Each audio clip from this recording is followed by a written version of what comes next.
Hello student, स्वागत है आप सभी का आशीष सिंह लेक्चर्स की लेटेस्ट लाइव स्ट्रीम में। दोस्तों, इस लाइव स्ट्रीम का थंबनेल ही अपने आप में सब कुछ है ये समझाने के लिए कि आज की क्लास में हम लोग किन चीज़ों को डिस्कस करने वाले हैं और आज हम लोग क्या पढ़ने वाले हैं।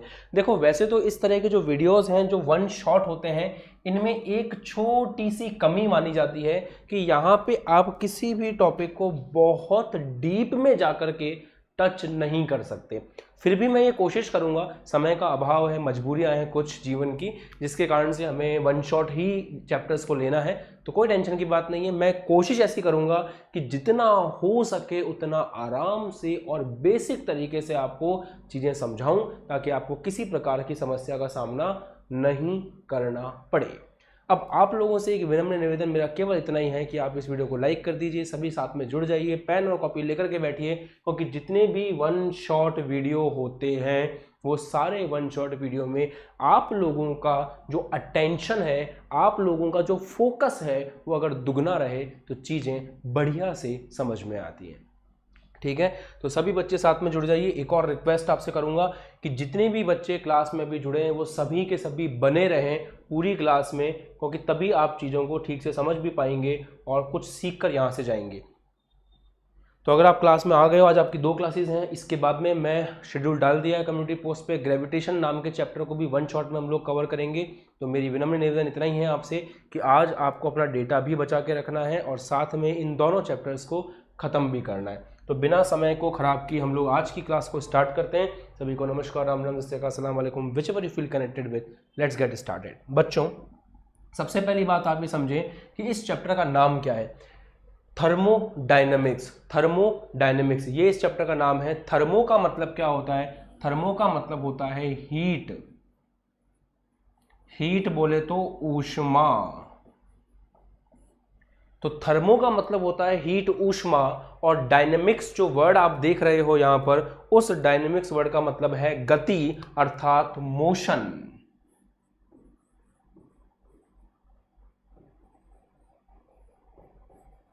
मतलब इस चैप्टर में हम लोग हीट के मोशन का अध्ययन करने वाले हैं। मतलब इस चैप्टर में हम लोग ऊष्मा किस प्रकार से एक जगह से दूसरी जगह जाती है और उससे संबंधित जो भी पद हैं उन सभी का अध्ययन जो है आप थर्मोडायनेमिक्स नाम के चैप्टर में करने वाले हो। तो ऊर्जा के विभिन्न रूपों एवं उसके मात्रात्मक संबंध का अध्ययन यहाँ पर किया जाता है। लिखें, ऊष्मा के अर्थात ऊर्जा के विभिन्न रूपों और उन रूपों का आपस में मात्रात्मक अध्ययन, उनके संबंधों का मात्रात्मक अध्ययन। मतलब फॉर्मूले वगैरह की बात की जाएगी, फॉर्मूलों के साथ में ये डिस्कस किया जाएगा इस चैप्टर में कि किस प्रकार से ऊष्मा और उसके विभिन्न रूप एक निकाय में पाए जाते हैं। मैंने एक शब्द काम में ले लिया, निकाय, जिसे मैं अभी बहुत जल्दी आपको मिलवाने वाला हूं।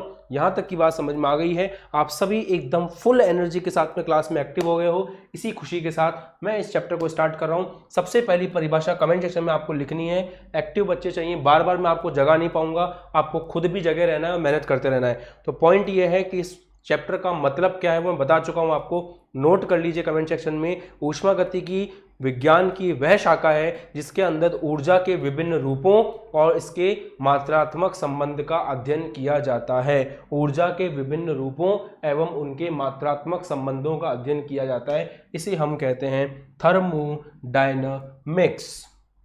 अब एक एक परिभाषा मैं आपके सामने क्लियर करूंगा, ध्यान से सुनते जाइएगा। सबसे पहले अपन बात करते हैं 3 चीजों की: तंत्र, परिवेश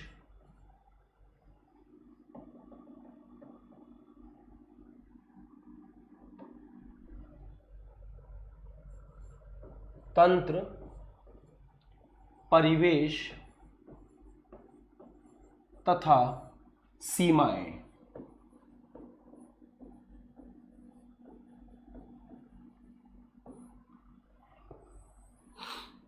सबसे पहले इसके बारे में बात करेंगे। सभी लोग एक्टिव हैं? बढ़िया, वेरी गुड। तंत्र, परिवेश और सीमाएं, इसके बारे में आज डिस्कशन होगा। सबसे पहले यहां से शुरुआत कर रहे हैं। तंत्र को बोलते हैं इंग्लिश में सिस्टम। एक एक चीज को आपको फील करना है, कॉपी में लिखना है, नहीं तो कमेंट सेक्शन में लिखना है। परिवेश को बोलते हैं सराउंडिंग और सीमाओं को कहते हैं बाउंड्री। सीमाओं को क्या बोलते हैं? सीमाओं को कहते हैं बाउंड्री। नोट करें, सीमाओं को कहते हैं बाउंड्री।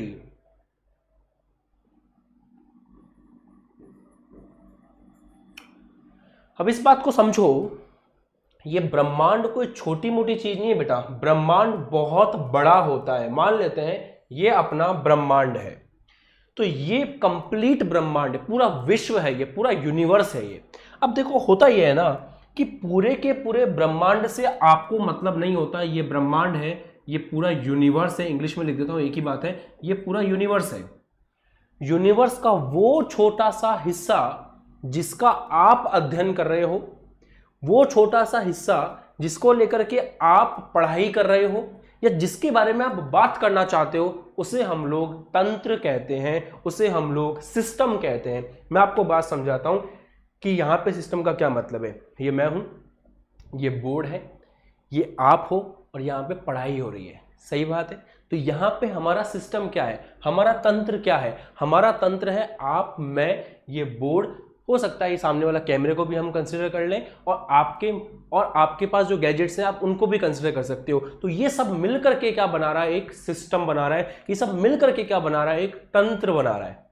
तो उम्मीद करता हूं कि आपको समझ में आ गया होगा कि तंत्र का मतलब क्या है, सिस्टम का मतलब क्या है। तो यूनिवर्स का वो छोटा सा हिस्सा जिसकी हम लोग बात करते हैं, जिसके बारे में हम लोग अध्ययन करते हैं, उसे हम लोग कहते हैं तंत्र। तंत्र के अलावा, अब सुनना ध्यान से, आप और मैं सिस्टम हो गए। अब वो जो सिस्टम है उसके अलावा पूरी दुनिया में जो कुछ भी है वो आपके लिए परिवेश कहलाएगा, सराउंडिंग कहलाएगा। तंत्र का चयन करना पूरी तरह से आपके हाथ में है। आप जो भी चीज को तंत्र मानना चाहो मान सकते हो। ये हो सकता है कि मैं केवल और केवल इसे तंत्र मान लूं, इस बोर्ड को तंत्र मान लूं, तो इस बोर्ड के अंदर जो भी परिवर्तन हो रहे हैं मैं कहूंगा वो परिवर्तन तंत्र में हो रहे हैं। इस बोर्ड के अलावा जो कुछ भी है उसको मैं परिवेश कह दूंगा। या फिर हो सकता है कि ये बोर्ड और मैं, हम दो चीजें तंत्र बन जाए, तो हमारे अलावा जो भी है वो परिवेश है। हो सकता है ये बोर्ड हो, मैं हूं, कैमरा हो, इन तीन को हम लोग तंत्र मान लें, इसके अलावा जो भी है उसको हम लोग परिवेश कहते हैं। तो तंत्र शब्द का मतलब वह है, तंत्र शब्द का मतलब वो है जहां का आप अध्ययन कर रहे हो, ब्रह्मांड का वो विशिष्ट भाग जिसका आप अध्ययन कर रहे हो वो आपका कहलाता है तंत्र। पूरे ब्रह्मांड का वो विशिष्ट भाग जिसका आप अध्ययन कर रहे हो उसको तंत्र कहते हैं। तंत्र के अलावा जो भी है वो परिवेश है। और तंत्र और परिवेश को अलग करने वाली जो ये बाउंड्री आपको दिख रही है इसको कहते हैं सीमाएं। क्योंकि ये जो मैंने बनाई है इसका काम क्या है, ये जो बाउंड्री आपको दिख रही है, ये बाउंड्री आपके तंत्र को आपके परिवेश से अलग करती है। तो बाउंड्री का काम होता है तंत्र और परिवेश को पृथक करना। ये बाउंड्री काल्पनिक भी हो सकती है और ये बाउंड्री वास्तव में भी देखी जा सकती है। फॉर एग्जाम्पल, अगर मैं इस कमरे को एक तंत्र मान लूँ तो इस कमरे की जो दीवारें हैं वो बाहर वाले माहौल से कमरे को अलग करती हैं, और दीवारें अपने आप में क्या है, वास्तविक हैं। तो यहाँ पे कहा जाएगा कि जो सीमाएं हैं वो वास्तविक सीमाएं हैं। जबकि प्यारे बच्चों, अगर मैं इस कमरे में इस स्मार्ट बोर्ड को और मुझे, केवल इन दो चीजों को मैं तंत्र मानता हूं, तो इसके अलावा सब कुछ परिवेश है। परंतु यहाँ पे तंत्र और परिवेश के सामने कोई भी किसी भी प्रकार की वास्तविक सीमा नहीं है। हाँ, मैं आभासी मान सकता हूं, मैं कंसीडर कर सकता हूं, मैं इमेजिन कर सकता हूं कि हम दोनों में एक ऐसे लाइन है, उस लाइन के बाद जो कुछ भी है वो आपका परिवेश है। समझ रहे हो मेरी बात को? तो ये बात आप जाने कि आपका जो तंत्र है उस तंत्र को परिवेश से अलग करने वाली जो है चीज उसे हम लोग सीमाएं कहते हैं। काल्पनिक भी हो सकती हैं और वास्तविक भी हो सकती हैं। और मैं देख पा रहा हूं मेरी क्लास में बहुत ही एक्टिव बच्चे बैठे हुए हैं जो हर एक चीज को कमेंट कर करके प्रॉपर्ली मेंशन कर रहे हैं। और ये वही बच्चे हैं जिन बच्चों ने प्रॉमिस भी किया था कि हम सभी लाइव क्लास में आएंगे, और आप लोग अपना प्रॉमिस निभा रहे हो। तो मैं भी अपना प्रॉमिस निभाऊंगा। सेकंड बुक के जितने इंपॉर्टेंट टॉपिक हैं वो सभी आपको वन शॉट में करवाए जाएंगे, जैसे कि चैप्टर चल रहा है। ठीक है, अब हम क्या पढ़ने वाले हैं समझो। अब हम देखने वाले हैं तंत्र का प्रकार। तो अब हम तंत्र के प्रकार के बारे में बात करेंगे। हेडिंग लगाएं, तंत्र के प्रकार। सब चीजें आपको अपने आप समझ में आ जाएंगी। चैप्टर उतना भी टफ नहीं है जितना इसका हवा बनाया जाता है। मैं सब क्लियर करने आया हूं। तंत्र के प्रकार में सबसे पहला प्रकार देखने जा रहे हैं बच्चों। हेडिंग लगाओ, विलगित तंत्र। विलगित तंत्र। सेकंड लगाओ हेडिंग, उसमें लिखो बंद तंत्र। बंद तंत्र। तीसरा लगाओ खुला तंत्र। खुला तंत्र।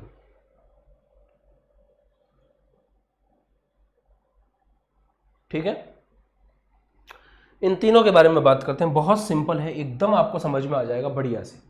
आपने चाय ली, चाय सब जानते हो ना, चाय क्या होती है। ठीक है, आपने चाय को कप में रखा, एक एग्जांपल से मैं सब क्लियर कर दूंगा। आपने चाय ली और उस चाय को आपने कप प्लेट में रख दिया। इस कप प्लेट के अंदर चाय आपने भर दी। अब आपको पता है, और मैंने ये मान लिया कि ये चाय और इस चाय का जो कप प्लेट है ये मेरा तंत्र है। तो आपको पता है कि चाय जो है अगर ऐसे खुले कप में पड़ी रहेगी तो ठंडी हो सकती है। मतलब चाय के बाहर जो है वो परिवेश है उसका। चाय को मैंने क्या मान लिया, चाय को मैंने अपना तंत्र मान लिया।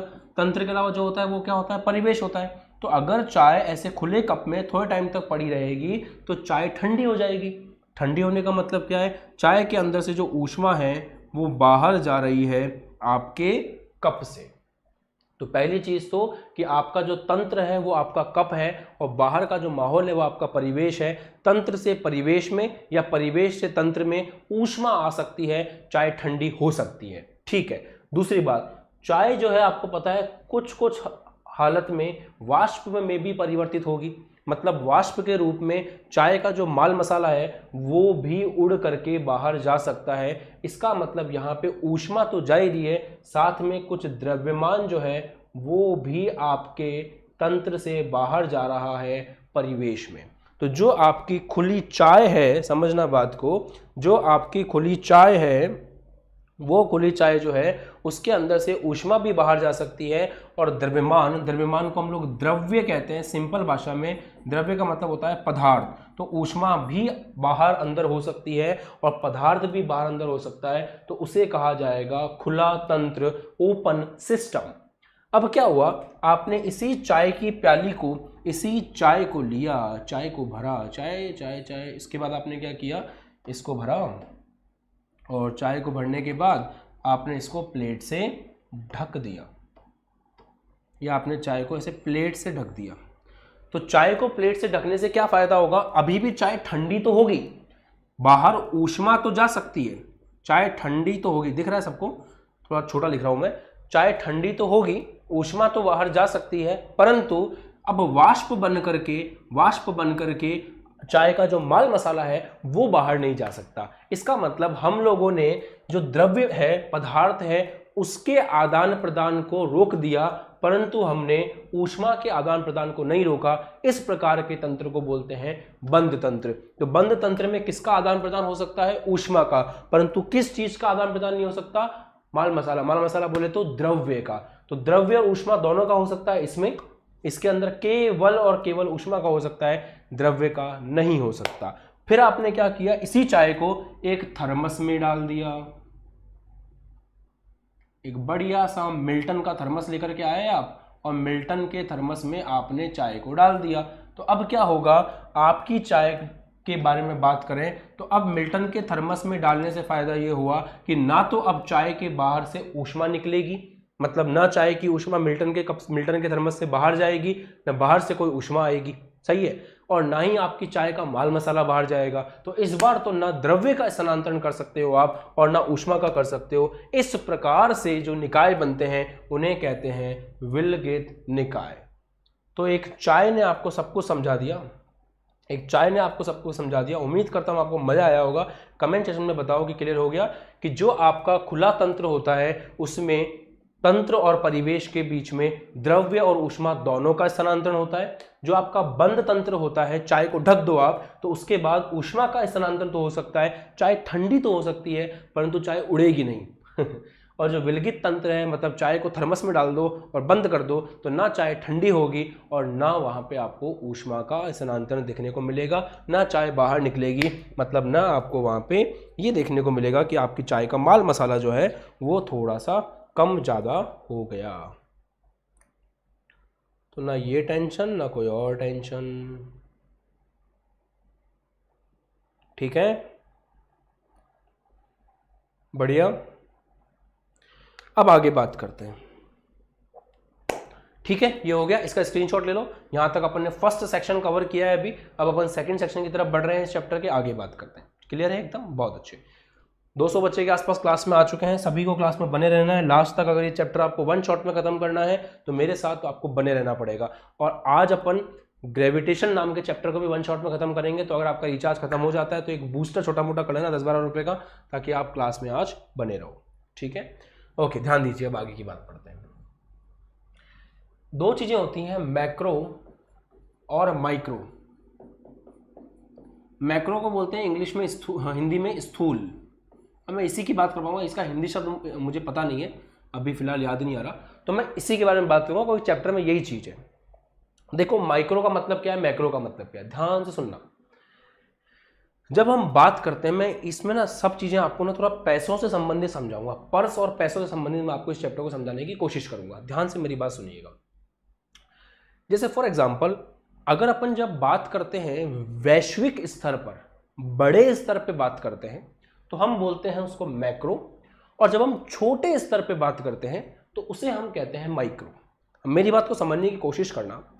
अगर मैं बात करता हूं भारत देश की इकोनॉमी के बारे में, भारत देश के फाइनेंस के बारे में, तो फिर इस चीज में क्या पढ़ा जाएगा कि किस राज्य के अंदर क्या हुआ, उससे मतलब नहीं रहेगा, देश से मतलब रहेगा कि पूरे देश में कितना पैसा एक साल में आया, कितना पैसा बाहर गया, कितना हमने आदान किया, कितना हमने प्रदान किया, कितनी हमारी जीडीपी चल रही है, क्या स्थिति है, ये पूरे देश की बात चलेगी। वहां पे जो भी लेन देन की बात होगी वो देश के स्तर पर होगी।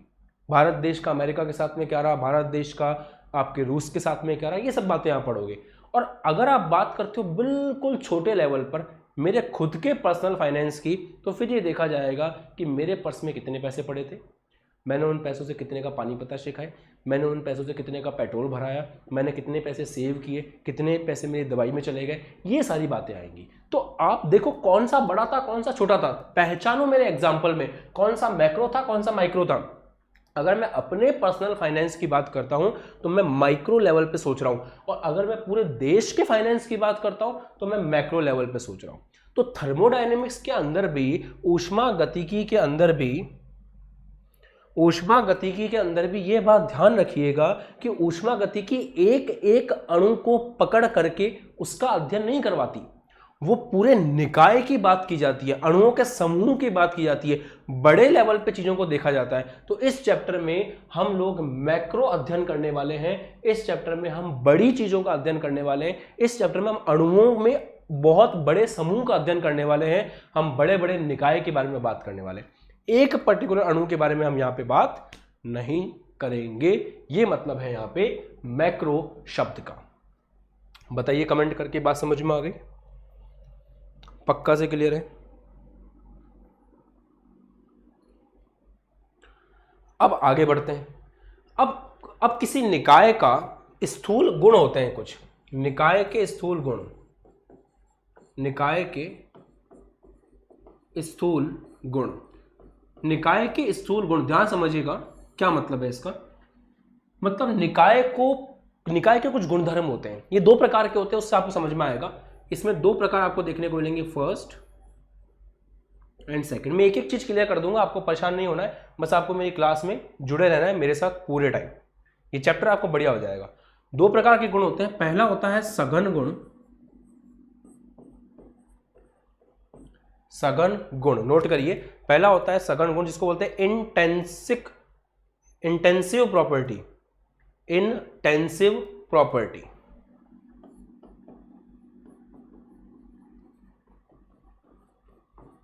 इस चैप्टर को वन शॉट में करवाना भी अपने आप में बहुत बड़ी महाभारत है, क्योंकि चैप्टर अपने आप में बहुत डेप्थ में है, तो मुझे भी सोचना पड़ता है कौन सा अपन उठाऊं कौन सा अपन नहीं उठाऊं, कैसे मर्ज करूं, क्या करूं, बहुत मेहनत का काम है ये, है ना। क्योंकि आराम से पढ़ा के इसको 4 महीने में खत्म करना है तो कोई टेंशन नहीं है, बट आपको जब वन शॉट में किसी चैप्टर को करना होता है तो बहुत सोचना पड़ता है, इसलिए बहुत प्रिसाइज चीज़ों को ही मैं आपके सामने रख रहा हूँ। और आप लोग अगर यहाँ पे अपना टाइम इन्वेस्ट करके आए हो तो आप लोग ये मान के चलना है कि 1.5 घंटे में पूरा चैप्टर सीख के जाना है, आपको बने रहना है क्लास में। तो सघन गुण होता है इंटेंसिव प्रॉपर्टी बोलते हैं। दूसरा होता है विस्तृत गुण,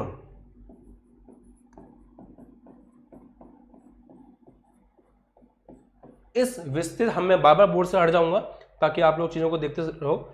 विस्तृत गुण, विस्तृत गुण का मतलब होता है एक्सटेंसिव प्रॉपर्टी, एक्सटेंसिव प्रॉपर्टी। अब इस बात को समझें कि सघन गुण क्या है और आपका एक सेकंड विस्तृत गुण क्या है, इस चीज को समझने की कोशिश करें। पहले यहां तक नोट कर लो आप सब लोग, है ना।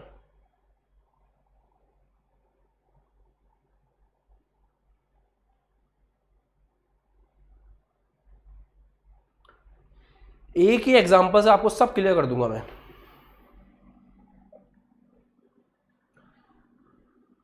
सघन गुण का एक एग्जाम्पल है क्वथनांक। क्वथनांक और विस्तृत गुण का एक एग्जाम्पल है आयतन, द्रव्यमान। ठीक है, अकेले इन एग्जाम्पल में इतनी ताकत है कि आपको ये पूरा टॉपिक समझा सकता है। क्वथनांक, क्वथनांक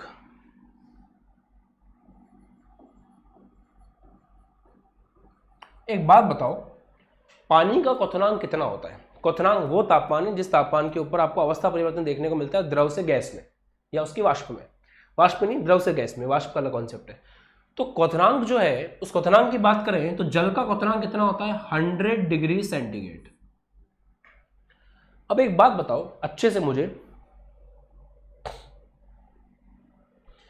कि अगर आप इतना सा जल लोगे तो उसका क्वथनांक कितना होगा? आप इतना जल लोगे तो उसका क्वथनांक कितना होगा? और समंदर के अंदर जो जल पड़ा इतना सारा, उसका क्वथनांक कितना होगा? तो और जल अगर आप पानी यहां से लेकर के आओगे, हमारे यहां से अजमेर से, तो कितना होगा उसका क्वथनांक? आपके वहां से लाओगे, यूपी, बिहार, झारखंड, छत्तीसगढ़, जहां से भी आप ये वीडियो देख रहे हो, वहां से लेकर के आओगे तो उस पानी का क्वथनांक कितना होगा? अमेरिका से लेके आएंगे तो उस पानी का क्वथनांक कितना होगा? रशिया से लेकर के आएंगे तो उस पानी का क्वथनांक कितना होगा? आपके दिमाग में अभी तक आंसर आ गया होगा कि सर जी पानी कहीं से भी लेकर के आओ, क्वथनांक 100 डिग्री सेंटीग्रेड ही होता है। ठीक है, पानी कितना भी लेकर के आओ, आप इतना पानी लो, इतना लो, इतना लो, जितना भी पानी लो, उससे कोई फर्क नहीं पड़ता, उसका क्वथनांक 100 डिग्री सेंटीग्रेड ही होता है। इसका मतलब क्वथनांक एक ऐसा गुणधर्म है जो मात्रा के ऊपर निर्भर नहीं कर रहा। आप कितना लो उससे फर्क नहीं पड़ रहा है, किसको ले रहे हो बस उससे फर्क पड़ रहा है।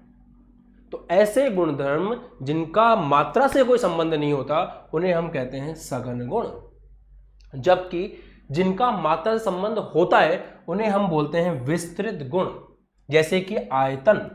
अब मैं ये थोड़ी बोल सकता हूं मेरे घर में जो पानी पड़ा है उसका आयतन और आपके घर में जो पानी पड़ा है उसका आयतन बराबर है, क्योंकि हो सकता है मेरे घर के अंदर पानी पड़ा हो 50 लीटर, तो 50 लीटर की टंकी काम में आ रही है, आयतन 50 लीटर है। आपके घर में मान लो पानी पड़ा हो 100 लीटर, तो आपके घर में 100 लीटर की टंकी काम में आ रही होगी।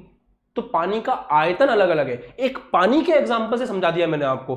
पानी का एक गुणधर्म आप देखो क्वथनांक, तो मेरे घर में जो पानी है वो भी 100 डिग्री सेंटीग्रेड पे उबलेगा, आपके घर में जो पानी है वो भी 100 डिग्री सेंटीग्रेड पे उबलेगा। मतलब क्वथनांक तो दोनों का बराबर है, उसमें मात्रा का कोई संबंध नहीं है। परंतु अगर मैं बात करूं आयतन की, तो मेरे घर में जो पानी है और आपके घर में जो पानी है उसका जो आयतन है वो अलग अलग होगा। और आयतन कभी भी ऐसा नहीं है जो मात्रा पर निर्भर नहीं करता, जितनी ज़्यादा मात्रा पानी की होगी उतना ही ज़्यादा आयतन देखने को मिलेगा। तो ऐसे गुणधर्म जो मात्रा पर निर्भर करते हैं उन्हें हम विस्तृत गुण कहते हैं, एक्सटेंसिव प्रॉपर्टी। और जो केवल और केवल कौन है इस पर निर्भर करता है, कितना है उस पर निर्भर नहीं करता, उसे हम कहते हैं सघन गुण, इंटेंसिव प्रॉपर्टी। एक्सटेंसिव, इंटेंसिव, ये बातें आपको ध्यान रखनी है। ठीक है,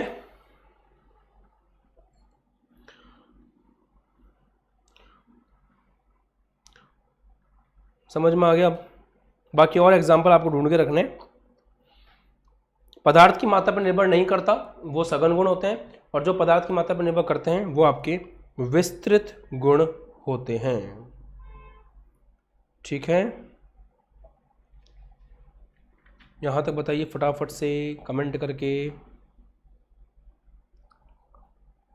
आगे बात करें। ठीक है, जैसे जैसे आप चीजें समझते जाओगे वैसे वैसे मैं आगे बढ़ता जाऊंगा।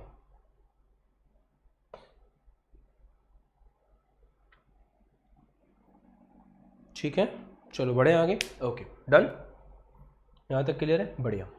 स्क्रीनशॉट अपने आप ले लिया करो, जैसी चीज़ें हो जाएं तुरंत स्क्रीनशॉट ले लिया करो। अब आगे बात करने जा रहे हैं, हेडिंग लगाएंगे ऊष्मा गतिकी प्रकम।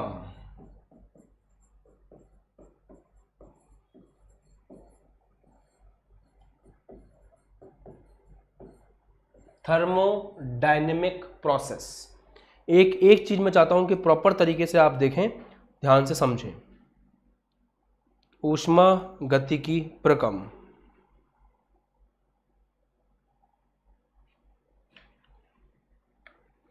ऊष्मा गतिकी प्रकम को पढ़ने के जस्ट पहले आपको एक चीज समझनी पड़ेगी जिसको हम बोलते हैं अवस्था फलन या अवस्था परिवर्ती या ऊष्मा गतिकी पैरामीटर। अवस्था परिवर्ती भी बोल सकते हैं,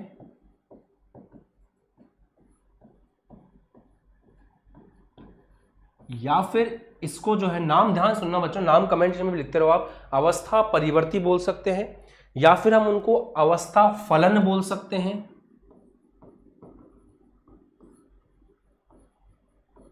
जैसे कि state function.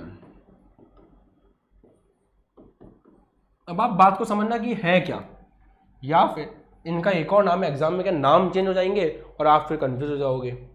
Semiconductor class 12th की गुरुदेव गुरुदेव गुरुदेव बहुत बच्चों ने कमेंट कर दिए। सेमीकंडक्टर क्लास 12th की क्लास मैंने आज रख दी है, आप जा करके कम्युनिटी पोस्ट पे देखें, आज उसका वन शॉट क्लास भी है। आपका चैप्टर आज खत्म हो जाएगा। 12th वाले बच्चे मेहरबानी करके जाके कम्युनिटी पोस्ट पे चेक करिए प्लीज़। तो अवस्था परिवर्ती, अवस्था फलन, और इसको हम लोग ऊष्मा गतिकी पैरामीटर के नाम से भी जानते हैं। ऊष्मा गतिकी पैरामीटर के नाम से भी इसको जाना जाता है। यार इस चीज को देखो ना, आप बिना देखे नहीं समझ में आएगा। जैसे मान लो मेरे पास कोई फोन है, उस फोन का कुछ स्पेसिफिकेशंस होंगे ना, उस फोन की कुछ तो खासियत होती होगी, उस फोन को बताने वाले, उस फोन को समझाने वाली कुछ तो चीजें होती होंगी। मैं बताता हूं क्या होती है। उस फोन के अंदर कितनी टास्क आपने ओपन कर रखी है, उस फोन की बैटरी परसेंटेज कितनी है, उस फोन के अंदर आपने कितनी सिम डाल रखी है, उस फोन में कितने वाईफाई आपने लॉगिन कर रखे हैं, उस फोन के अंदर कितनी एप्लीकेशंस आपने इंस्टॉल कर रखी हैं, ये सब फोन को बताती हैं। तो वो फोन का फलन कहलाएगा। अगर आपने एक एप्लीकेशन को इंस्टॉल किया तो आपने अपने फोन के फलन में चेंज कर दिया, क्योंकि पहले आपके एप्लीकेशन की काउंटिंग कुछ और थी, अब एप्लीकेशन की काउंटिंग कुछ और हो गई। आपने मान लो अपने फोन से कुछ डिलीट कर दिया तो आपने फोन के फलन में चेंज कर दिया। बिल्कुल वैसे ही एक तंत्र के पास भी कुछ ऐसी चीजें होती हैं जो ये निर्धारित करती हैं कि वो तंत्र किस अवस्था में है। और तंत्र शब्द की जब भी बात हो रही है तो मैं यहाँ पे आपसे बात कर रहा हूँ किस तंत्र की, मैं आपसे बात कर रहा हूँ यहाँ पर थर्मोडायनेमिक्स से रिलेटेड तंत्र की, ऊष्मा गतिकी से संबंधित तंत्र की। तो जो ऐसी चीजें, ऐसे पैरामीटर जिनको बदलने से आपके तंत्र की अवस्था ही बदल जाए, उस तंत्र का नेचर, प्रकृति ही बदल जाए, उनको अपन लोग कहते हैं अवस्था फलन। और अवस्था फलन ये निर्धारित करते हैं कि आपका तंत्र जो है वो किस स्थिति में है। तो किसी भी तंत्र के गुणों को जो निर्धारित करते हैं उन्हें अपन कहते हैं आपका अवस्था फलन। सही है। और आप ये बात बोल सकते हो कि अवस्था गुणों में परिवर्तन तंत्र की प्रारंभिक और अंतिम अवस्थाओं पर निर्भर करता है। तो अवस्था गुण प्रकम के पदों पर निर्भर, वो वाली बात चल रही है यहां पे।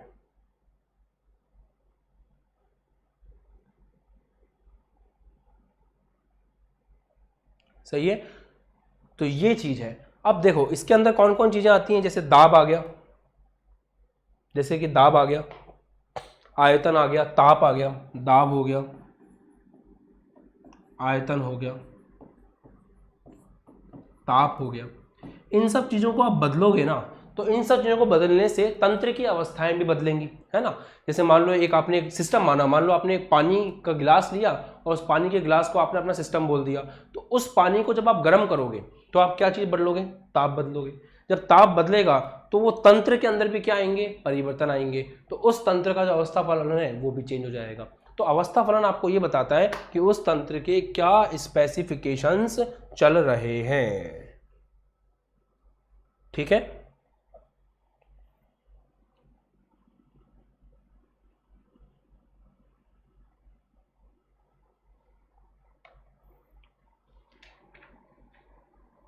आ गई बात समझ में?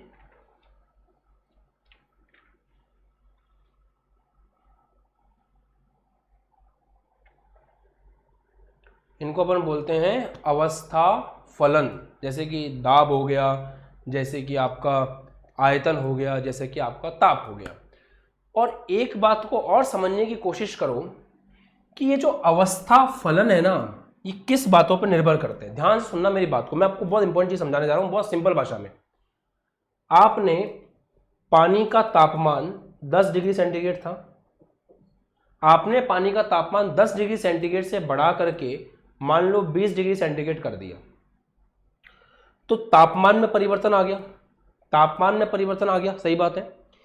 अवस्था फलन जिसकी अपन बात कर रहे हैं, ये इस बात पर निर्भर करता है कि पहले तापमान कितना था और बाद में तापमान कितना है। ये इस बात पर निर्भर नहीं करता कि आपने तापमान परिवर्तन किस प्रकार से किया। समझो मेरी बात को। सभी बच्चे यहाँ पे कमेंट करेंगे और मुझे बताएंगे कि चीज़ें समझ में आ रही हैं और चीज़ें बिल्कुल स्मूथ चल रही हैं या नहीं चल रही हैं। मैं आपको आराम समझाता हूँ। बात यह है, अवस्था फलन उस प्रकार के फलन हैं, उस प्रकार के गुण हैं, आप सिंपल भाषा में बोलो, जो केवल इस बात पर निर्भर करते हैं कि पहले स्थिति क्या थी, बाद की स्थिति क्या है। ये इस बात पर निर्भर नहीं करते कि आप किस तरह से वहां तक पहुंचे, क्योंकि हो सकता है पानी को गर्म करने के लिए, देखो मैं समझाता हूँ, पानी को गर्म करने के तरीके क्या हो सकते हैं। हो सकता है पानी को गर्म करने के लिए आपने आग लगा दी हो नीचे से, हो सकता है पानी को गर्म करने के लिए आपने रॉड लगा दी हो, रॉड आती है ना जिससे अपन पानी गर्म करते हैं। तो चाहे आप आग लगा करके पानी को गर्म करो, चाहे आप रॉड लगा करके पानी को गर्म करो, इसको उससे कोई मतलब नहीं है। इसको बस ये पता है कि पहले पानी का तापमान 10 डिग्री सेंटीग्रेड था और बाद में पानी का तापमान 20 डिग्री सेंटीग्रेड है। 10 से 20 कैसे हुआ, इससे इसको कोई भी मतलब नहीं है। उसे हम लोग कहते हैं स्टेट फंक्शन, या फिर उसे हम लोग कहते हैं यहां पर सिंपल भाषा में आपका अवस्था फलन।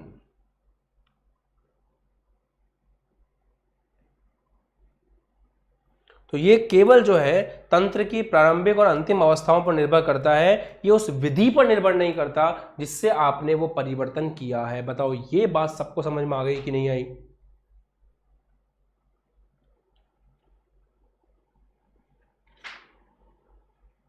तो अवस्था फलन वो होते हैं जो केवल और केवल इस बात पर निर्भर करते हैं कि प्रारंभिक और अंतिम स्थिति क्या थी। इस बात पे बिल्कुल भी उनका कोई मतलब नहीं है कि आप प्रारंभिक स्थिति से अंतिम स्थिति तक कैसे पहुंचे। अब आते हैं अपन ऊष्मागतिकी प्रक्रम के अंदर। अब आपको इसको समझना जो है थोड़ा सा आसान हो जाएगा, क्योंकि मैंने आपको चीज़ें थोड़ी सी क्लियर कर दी हैं। जिसको समझ में आ जाए कमेंट सेक्शन में क्लियर लिख दो, फिर मैं आगे बढ़ता हूँ। अब ऊष्मागतिकी प्रक्रम की बात करते हैं, ध्यान समझिएगा इसको। सबसे पहले अपन देख रहे हैं समतापीय प्रक्रम। सब कुछ नाम में है, आपको मुझे कुछ नहीं बताना पड़ेगा, नाम सुनकर आप खुद ही समझ जाएंगे। समतापीय प्रक्रम, ध्यान दीजिए, ऐसे प्रक्रम जिसके होते समय तापमान फिक्स रहता है। मतलब आपके तंत्र समझते हो, सिस्टम बोलूं सिंपल भाषा में, आपके सिस्टम में ऐसा कुछ हो रहा है। प्रक्रम का मतलब क्या है? प्रोसेस। तो आपके सिस्टम में एक ऐसा प्रोसेस हुआ, आपके तंत्र में एक ऐसा प्रोसेस हुआ जिसमें तापमान T जो है वो फिक्स रहा, वो नियत रहा। तो उस प्रकार के प्रक्रम को आप क्या बोलोगे? समतापीय प्रक्रम। कमेंट करिए, बताइए क्लियर है। दूसरा समदाबीय प्रक्रम, इससे आसान कुछ हो नहीं सकता बेटा। दूसरा है समदाबीय प्रक्रम। प्रक्रम बोले तो प्रोसेस। समदाबीय, दाबीय का मतलब दाब, सम का मतलब सेम। तो ऐसा प्रक्रम जिसके होते समय दाब में कोई परिवर्तन नहीं हुआ, दाब जितना पहले था उतना ही बाद में रहा, उतने दौरान रहा, तो उसको अपन बोलेंगे समदाबीय प्रक्रम। इसमें प्रेशर P जो है वो आपको मिलेगा नियत। कमेंट करके बताइए समझ में आ रहा है। तीसरा समआयतनिक प्रक्रम, इनका इंग्लिश भी बताऊंगा मैं आपको। तीसरा लिखो समआयतनिक प्रक्रम, प्रोसेस। आयतनिक, ऐसा प्रक्रम, ऐसा प्रोसेस जिसके होते समय कभी भी आयतन में परिवर्तन नहीं हुआ, आपका v जो है वो नियत रहा, तो उसको बोलते हैं सम आयतनिक प्रकम। क्लियर है? ये एग्जाम में पूछेगा यार बेटा, आपसे पूछेगा तो आपको लिख के आना पड़ेगा, लिख के नहीं आओगे तो मार्क्स कटेंगे। ठीक है। चौथा है रुद्धोष्म प्रकम। लिखते वक्त चीजों का ध्यान रखना। रुद्धोष्म, इसको देख लेता हूं यार, रुद्धोष्म प्रकम।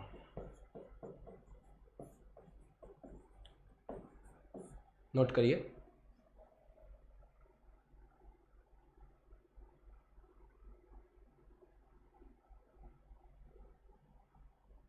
ठीक है, सुनो। रुद्धोष्म प्रकम क्या होता है? इसको बोलते हैं इंग्लिश में एडियाबैटिक प्रोसेस।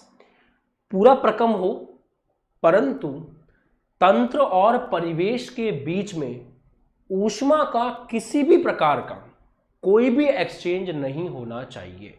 मतलब जो ऊष्मा है Q वो नियत रहनी चाहिए। मतलब ना तो ऊष्मा तंत्र से परिवेश में जाएगी, ना परिवेश से तंत्र में आएगी।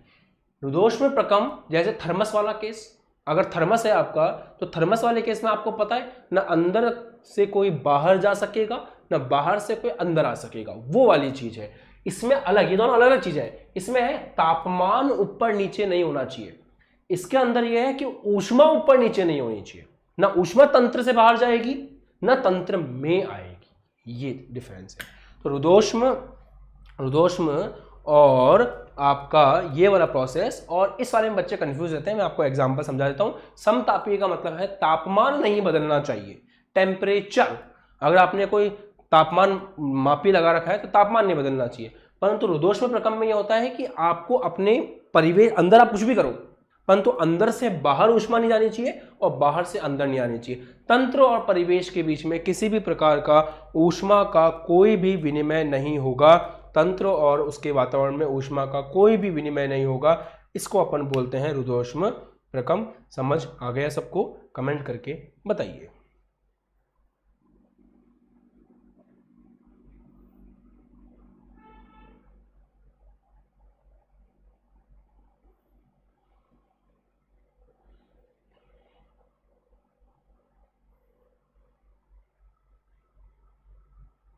ठीक है, डन। किसी भी बच्चे को कोई भी दिक्कत है? नहीं है? यहां तक समझ में आ गया तो फिर मैं आगे बढ़ूं? फटाफट से कमेंट करेंगे मक्खन, फिर अपन आगे बढ़ेंगे। यहां तक तो आपने काफी कुछ सीख लिया। अभी आप लोग बेसिक्स को सीख रहे थे, अब चीजें धीरे धीरे आगे बढ़ेंगी और बहुत अच्छे से कवर होंगी। आप आराम से इसको देख लो पहले। यहां तक किसी प्रकार का कंफ्यूजन नहीं होना चाहिए, उसके बाद मैं आगे बढ़ूंगा। बढ़िया, आगे बढ़ जाए बच्चों। Very good. चलो अब देखो आगे। अब हम डिस्कस करने जा रहे हैं थोड़े से साइन कन्वेंशन। साइन देखने जा रहे हैं अपन, चिन्ह परिपाटी को देखने जा रहे हैं। तो सबसे पहले कमेंट सेक्शन में अब सब बच्चों को एक्टिव हो जाना है। मेरे को किसी भी प्रकार का आलस नहीं चाहिए, क्योंकि अब जो आप चीजें पढ़ने वाले हो वही इस चैप्टर की एक्चुअल में जान है। तो अगर वो आपने ठीक से नहीं पढ़ा तो फिर आपका खेल खत्म है, बहुत बुरा खेल खत्म होगा बेटा। उसके बाद मैं नहीं बचा पाऊंगा आपको। तो आपको इस चैप्टर पे पूरा ध्यान देना है। इस चैप्टर में कोई भी साइन कन्वेंशन आपको सीखने हैं ना, कोई भी साइन कन्वेंशन, तो मेरी एक बात पे गांठ बांध लो। सबसे पहली बात, ये आपका पर्स है और आपको केवल और केवल पर्स के बारे में ही सोचना है। उसके बाद किसी भी प्रकार का साइन कन्वेंशन आपको समझ में आ जाएगा। शुरू करते हैं, इसी से मैं समझाऊंगा। चिन्ह परिपाटी जनरल,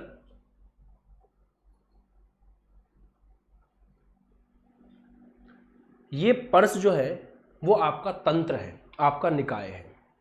अब अगर इस पर्स में से पैसे बाहर जाते हैं तो पर्स खाली होगा या भर जाएगा? आपको पता है, अगर इस पर्स के अंदर पैसे रखे हुए हैं और अगर इस पर्स में से पैसे बाहर जाते हैं तो ये खाली हो गया। मतलब तंत्र में से कुछ भी बाहर जाएगा, तंत्र में से कुछ भी बाहर जाएगा तो हमेशा नेगेटिव लेना है। तो एक बात हमेशा याद रखें, अपना पर्स और पैसे लेकर के बैठे, अगर पर्स में से कुछ भी बाहर जाता है तो ऐसे केस में आपको नेगेटिव लेना है। अगर ये पर्स है, इस पर्स के अंदर कोई आपके पैसे रखता है तो आपको, अगर बाहर जाता है तो नेगेटिव लेना है, अगर पर्स के अंदर कोई कुछ रखता है तो आपको पॉजिटिव लेना है। बस इतनी सी बात अगर आपको याद रह गई तो ये चैप्टर आपको बिल्कुल भी परेशान नहीं कर पाएगा और सारे साइन कन्वेंशन आपको एकदम समझ में आ जाएंगे।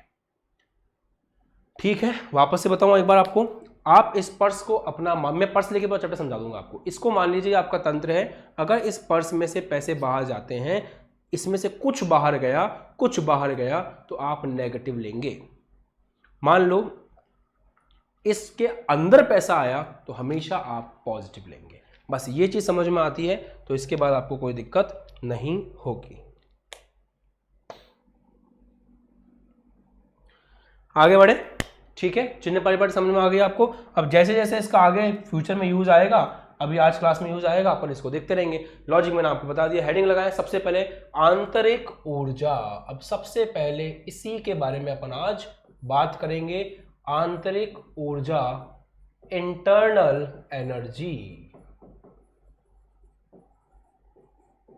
हर टीचर अपने हिसाब से इस चैप्टर को पढ़ाता है, मैं इस तरह से पढ़ा रहा हूं कि कम समय में पूरा चैप्टर आपको क्लियर हो जाए, इसलिए मेरा एक एक शब्द आपके लिए बहुत इंपॉर्टेंट है। सुनते जाइए, समझते जाइए। आंतरिक ऊर्जा क्या होती है? अंदर की बात, आपके घर के अंदर की बात। अब आपके घर की कौन सी बात है जो अंदर की बात है? तो आपके घर के अंदर जो है वो सब अंदर की बात है। क्या बोल रहे हो सर? वही वाली बात आ रही है, मैं समझाता हूं। आंतरिक ऊर्जा, अंदर की ऊर्जा, बहुत सिंपल समझो। ये आपका निकाय है, इस निकाय के अंदर, बाहर नहीं, क्योंकि ये तो आपका तंत्र हो गया, तंत्र को अपन लोग निकाय भी बोलते हैं, और निकाय के बाहर जो हो गया वो आपका परिवेश हो गया। तो बाहर से आपको कोई मतलब नहीं है, आपको परिवेश, परिवेश, बाहर से आपको कोई मतलब नहीं है। इस तंत्र के अंदर जितनी भी ऊर्जाएं हैं उन सबको जोड़ करके क्या चीज बनने वाली है? आंतरिक ऊर्जा। क्योंकि आपके घर के अंदर जो कुछ भी है, जैसे मान लो आपका कोई मैटर है, आपके स्कूल का कोई, आपकी पढ़ाई को लेकर कोई मैटर है, आपकी मम्मी का कोई मैटर है, मान लेते हैं कि उनसे संबंधित कोई बात चल रही है, उनको कुछ, मान लो कोई भी उनके दिमाग में चीज़ें चल रही हैं, जैसे मान लो खाना बनाने की का डिपार्टमेंट उनका है, तो वो कुछ खाना बनाने वाली बात कर रही है कि आज क्या बनाए क्या नहीं बनाए। आपके पापा का कोई मैटर है, जैसे मान लो आपके पापा आपसे पूछ रहे हैं कि बेटा क्या चल रहा है, आज मार्केट कब चलना है, वगैरह वगैरह। आप अपने भाई से बात करो, अपनी बहन से बात करो, आपके घर में जो कुछ भी चल रहा है उन सबको जोड़ दिया जाए तो आपके घर का आंतरिक मामला बनेगा। बिल्कुल वैसे ही एक तंत्र के अंदर जितनी भी ऊर्जाएं हैं उन सबको जोड़ लिया जाए तो उसको कहते हैं आंतरिक ऊर्जा। सभी ऊर्जाओं का योग, अंदर की, तंत्र के अंदर की सभी ऊर्जा का योग जो है उसको बोलते हैं आंतरिक ऊर्जा। ठीक है, ये परिभाषा सबको समझ में आ गई। अब एक बात समझने की कोशिश करते हैं कि जो आंतरिक ऊर्जा है वो किस प्रकार का गुण है। आप लोगों ने दो प्रकार के गुण पढ़े थे इस चैप्टर के स्टार्टिंग में ही, सघन गुण है, इंटेंसिव है, या विस्तृत है, एक्सटेंसिव है। तो समझो, किसी भी निकाय के अंदर जितना माल मसाला ज्यादा भरा होगा उतना ही उसकी आंतरिक ऊर्जा ज्यादा होगी। जितना उसने, जैसे मान लो आपके घर में 4 मेंबर हैं तो आपकी आंतरिक बातें कम होंगी, उसी आपके घर में 40 मेंबर हो जाए तो आंतरिक बातें ज्यादा होंगी, सिंपल सी बात है। तो ये जो आंतरिक ऊर्जा है, ये आंतरिक ऊर्जा आपके निकाय के अंदर कितना माल मसाला भरा हुआ उस पर निर्भर करती है। इसीलिए ये जो है एक विस्तृत गुण है, ये आपकी एक्सटेंसिव प्रॉपर्टी है। ये क्या है आपकी? ये आपकी एक एक्सटेंसिव प्रॉपर्टी है। कमेंट करके बताइए, लिखें इसको कमेंट सेक्शन में, एक्सटेंसिव प्रॉपर्टी, कि ये आपकी एक एक्सटेंसिव प्रॉपर्टी है। और ये किस बात पर निर्भर करती है? आपने कितना माल मसाला भर रखा है इस पर निर्भर करती है। दूसरी बात समझो, आपका एक तंत्र है, आपके पास एक सिस्टम है, उस सिस्टम के जो आंतरिक ऊर्जा है, उस आंतरिक ऊर्जा का आप परिकलन नहीं कर सकते। जैसे आंतरिक ऊर्जा को अगर मैं U बोलूं तो ये जो आंतरिक ऊर्जा U है, इस आंतरिक ऊर्जा U का आप परिकलन नहीं कर सकते, इसको माप नहीं सकते, आप इसको मेजर नहीं कर सकते। आप क्या माप सकते हो, ध्यान सुनना। मान लो आपके पास एक थर्मस है, वो थर्मस के अंदर जो कुछ भी भरा हुआ है वो आपका निकाय है। तो इस थर्मस की जो आंतरिक ऊर्जा है उसका मापन आप नहीं कर सकते, परंतु मान लो आप इसको 10 घंटे बाद जाकर के देखते हो और 10 घंटे बाद जाकर के आपने देखा कि भाई इसके अंदर कुछ चीजें बदलेंगी 10 घंटे बाद, तो जो 10 घंटे बाद चीजें बदली उनको बदलने से इसकी आंतरिक ऊर्जा भी बदली। मान लो इसकी पहले आंतरिक ऊर्जा U1 थी जिसको आप नहीं माप सकते थे, बाद में उसकी आंतरिक ऊर्जा मान लो U2 हो गई, U2 को भी आप नहीं माप सकते, परंतु आप किस चीज का मापन कर सकते हो, आप साइंस में प्रैक्टिकल्स की हेल्प से इस चीज का मापन कर सकते हो कि इनकी जो अवस्थाएं थी उनमें परिवर्तन होने के कारण कितना आंतरिक ऊर्जा में परिवर्तन हुआ। तो आंतरिक ऊर्जा में जो परिवर्तन है उसका मापन संभव है, परंतु आंतरिक ऊर्जा स्पेसिफिकली कितनी है उसका मापन करना संभव नहीं है। ये हम कैलकुलेट कर सकते हैं कि U2 माइनस U1 कितना है, परंतु हम ये कैलकुलेट नहीं कर सकते कि एग्जैक्टली U1 कितना था और एग्जैक्टली U2 कितना था। तो नोट करें कमेंट सेक्शन में, ये चीजें हैं। हम इंटरनल एनर्जी को डिटरमाइन इसलिए नहीं कर सकते क्योंकि इंटरनल एनर्जी, आप बात को समझने की कोशिश करो, इसमें सब कुछ आएगा। कंपन ऊर्जा भी आती है इसके अंदर, आपके कण की गतिज ऊर्जा भी आती है, आपका कण अगर जाके से टकरा रहा है तो प्रत्यास्थ टक्कर हो रही है तो वहां पे जो ऊर्जा है वो भी इसके अंदर आती हैं, आपका वो संक्रमण हो रहा है उसकी ऊर्जा भी आती है, इलेक्ट्रॉनिक ऊर्जाएं भी आती है, परमाणु के अंदर जो इलेक्ट्रॉन है वो ऊपर नीचे भाग रहे हैं उनकी ऊर्जाएं भी आती है। तो ये इतनी ऊर्जाओं का कॉम्बिनेशन है। आप खुद सोचो ना, एक तंत्र के अंदर जितनी भी ऊर्जाएं हो सकती हैं उन सबका कॉम्बिनेशन है आंतरिक ऊर्जा। कैसे कैलकुलेट कर लोगे आप, ऐसा कोई फॉर्मूला ही नहीं बना आज तक। जो अंदर कितनी भी चीजें चल रही है उन सब की ऊर्जा का जो है कैलकुलेशन कर सके। हाँ, अपन ये कर सकते हैं कि अगर आंतरिक ऊर्जा में कोई परिवर्तन हुआ है तो परिवर्तन की गणना संभव है, परंतु अलग अलग आप दोनों का अध्ययन नहीं कर सकते। तो मैं ये बात तो समझ गया कि आपको समझ में आ गया है। अब अपन देखते हैं कि आपकी जो आंतरिक ऊर्जा है ये किस किस चीज से बदल सकती है, और आंतरिक ऊर्जा को बदलना है तो क्या क्या करना पड़ेगा। नोट करो, ये लिख लो पहले कमेंट सेक्शन में कि हम डेल्टा U का मापन कर सकते हैं, U का मापन नहीं कर सकते। नोट करो कमेंट सेक्शन में, ये बदल सकती है। ये कब बदलेगी, ध्यान सुनना, ये 3 सिचुएशन में बदल सकती है। मैं तीनों सिचुएशन आपके सामने लिख रहा हूं, चैप्टर को एकदम आसान करके पढ़ा रहा हूं, इससे आसान कोई कर नहीं सकता वन शॉट में। तो ध्यान सुनो मेरी बात। आंतरिक ऊर्जा जो आपके तंत्र के अंदर की सभी ऊर्जाओं का योग है उसको बदलने के 3 तरीके हैं आपके पास। वो 3 तरीकों से बदल सकती है। सबसे पहला बदल सकती है कि आप द्रव्यमान में परिवर्तन कर दो।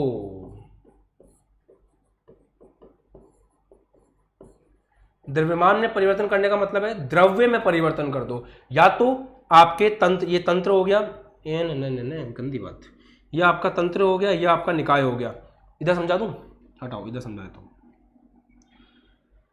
आप या तो तंत्र में से कुछ माल मसाला निकाल के बाहर फेंक दो, या बाहर से कोई माल मसाला तंत्र में डाल दो। मतलब अगर आपने किसी सिस्टम में से द्रव्यमान बाहर निकाल दिया, द्रव्य बाहर निकाल दिया, पदार्थ बाहर निकाल दिया, या किसी सिस्टम में पदार्थ डाल दिया, ऐसी स्थिति में आपका आंतरिक ऊर्जा बदल जाएगी, क्योंकि आपको पता है कि आंतरिक ऊर्जा एक विस्तृत गुण है और वो पदार्थ की मात्रा पर निर्भर करता है। तो अगर आपने पदार्थ की मात्रा बदल दी तो आप आंतरिक ऊर्जा को भी बदल सकते हो। तो पहला तरीका कमेंट सेक्शन में नोट करेंगे कि ये कैसे बदल सकता है, द्रव्य में बदलाव करके आप इसको बदल सकते हो। दूसरा है ऊष्मा।